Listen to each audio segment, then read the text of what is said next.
Bismillahirrahmanirrahim. Assalamualaikum warahmatullahi wabarakatuh. Perkenalkan, nama saya Zahwa Alifia dengan NIM 2314104146.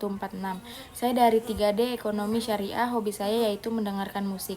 Baik, di sini saya akan memenuhi tugas UAS membuat video yaitu filsafat umum dan menjelaskan pertanyaan-pertanyaan terkait UAS berikut. Yang pertama itu ada, setujukah Anda kalau belajar filsafat dapat membuat Anda tersesat secara agama, dan kemudian beri penjelasan.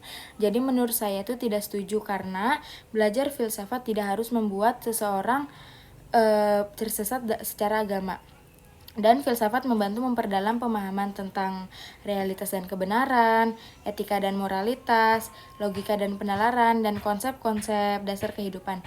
Adapun manfaat mempelajari filsafat yaitu yang pertama ada meningkatkan pemikiran kritis dan mengembangkan kemampuan analitis.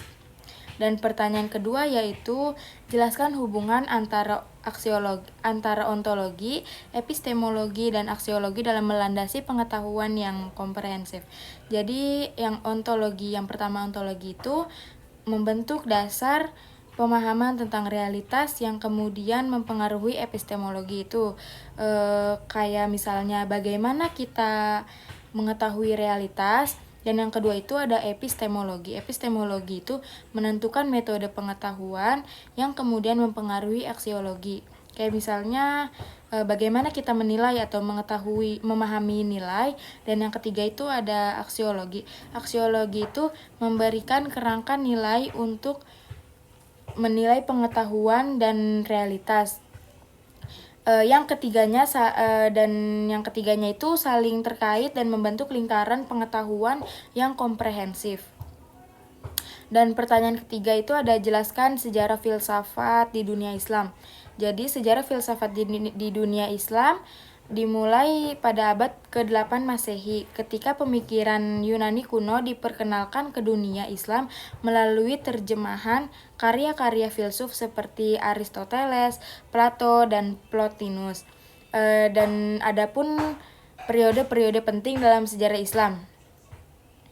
Itu ada periode awal yang dimulai pada tahun 750 sampai 850 Masehi, yaitu pengenalan pemikiran Yunani dan pengembangan filsafat Islam. Dan adapun periode klasik dimulai pada tahun 850 sampai 1200 Masehi.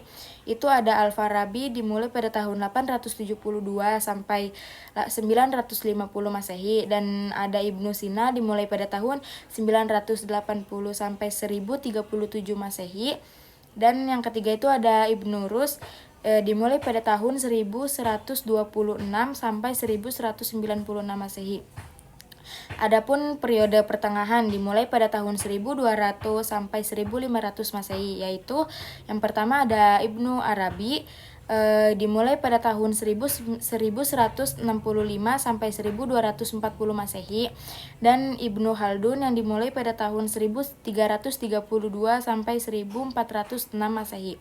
Adapun periode modern itu dimulai pada tahun 1500 sampai 1900 Masehi. Yang pertama itu pengaruh pemikiran barat, dan yang kedua itu pengembangan filsafat Islam modern.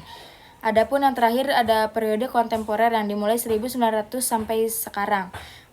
Itu ada pengembangan filsafat Islam liberal dan pengembangan filsafat Islam radikal. Dan pertanyaan keempat itu kayak apa kesan kita tentang mempelajari dan tentang mata kuliah filsafat umum. Jadi menurut saya itu banyak manfaatnya ya, yang seperti yang sudah saya jelaskan, dan banyak pengetahuan yang membuat kita kepo atau ingin tahu secara dalam apa itu filsafat. Mungkin cukup sekian dari saya, kurang lebihnya mohon maaf. Wassalamualaikum warahmatullahi wabarakatuh.